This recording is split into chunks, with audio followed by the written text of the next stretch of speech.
जसे आपण दिसतोय, जसे आपण दाखवतोय, तसेच आपण आहोत का? बऱ्याचदा ना आपल्याकडे असे काही गुण असतात, जे असायला नको असतात. आपल्यामध्ये काळी बाजू दडलेली असते. ती फक्त आपल्याला माहिती असते. आपल्यातल्या त्या वाईट गुणांचा आपण कधी सामना केलाय का? त्या काळ्या बाजूला आपण कधी सामोरे गेलोय?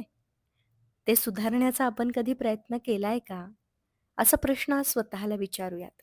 आणि आज आपण आपल्यातल्या काळ्या बाजूला सामोरं जाऊयात. माझ्याकडे, तुमच्याकडे बरेच असे गुण आहेत, की जे आपण झाकून ठेवण्याचा प्रयत्न करतो. आपल्याकडे असलेल्या या नकारात्मक गुणांना आपण स्वीकारून त्याच्यावर काम करतच नाही. क्वचितच लोक असे असतात ना, जे दिसतात तसेच असतात. असो, सध्या आपल्याला इतरांविषयी नाही, तर स्वतःविषयी बोलायचं आहे. आपण मुखवटा घातलेला आहे का? आपण नेमके आतून कसे आहोत? याचा कधी आपण विचार केलाय का? म्हणजे बघा परिस्थिती आपल्याला बदलायला शिकवते, आपल्याला बदलायला भाग पाडते. पण मग आपण असे झालोय का, की आपण समोरून दाखवतोय एक आणि आतून आहोत एक? मग ते काहीही असू शकतं हां. समोरून आपण धाडसी स्वतःला दाखवत असू, पण आतमधून आपण खूप असुरक्षित असू, खूप दुःखी असू.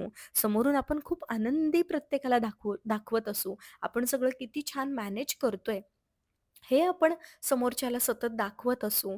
पण खरंच आपण तितके स्ट्राँग आहोत का?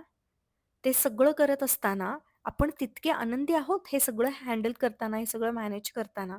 आपण अगदी मनापासून आणि छान ते मॅनेज करतोय का? की सतत कोणीतरी माझं कौतुक करावं, की मी किती करतीये, या हेतूने आपण ते करतोय? किंवा आपण करत काहीच नाही, पण बोलतोय जास्त, की मी हे करतीये, मी ते करतीये, मला हे करावं लागतंय, मला ते सतत करावं लागतंय. सतत आपण असं बोलतो का? बऱ्याच जणांना ना अशी सवय असते, की एखादी गोष्ट केली ना, की ती सतत बोलून दाखवायची. मग तशा लोकांमुळे ते स्वतः तर त्रासात असतातच, पण त्यांच्यामुळे आपल्याला देखील त्रास होतो. मग असं आपल्या हातून चुकून कधीतरी घडतंय का?